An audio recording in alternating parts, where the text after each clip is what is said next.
இந்த இடத்துக்கு பேர் என்ன? பீச். தமிழ்ல?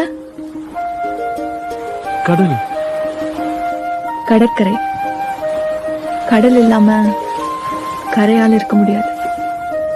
கரையை தேடி கடலால வராமையும் இருக்க முடியாது. இப்போ கடலும் கரையும் தனித்தனி பர்சன் நினைச்சுக்கோ. 2 பேருக்குள்ள ஒரு சண்டை வருது, அவங்க பிரிஞ்சு போயிடுறாங்க. அப்போ கடல் கோச்சுக்கிட்டு உள்ள போயிருச்சு. கரையும் கோவத்துல அங்கேயே நின்னுட்டு இருக்கு. ஆனா கரைக்கு நல்லாவே தெரியும் கடல் கண்டிப்பா திரும்ப வரும்னு. கடலுக்கும் தெரியும் கரை நமக்காக அங்க காத்துக்கிட்டு இருக்குன்னு. அதே மாதிரிதான் எவ்வளவு சண்டை வந்தாலும் அவங்க நமக்காக காத்துட்டு இருக்காங்கன்னு, நம்மளை தேடி கண்டிப்பா வருவாங்கன்ற ஒரு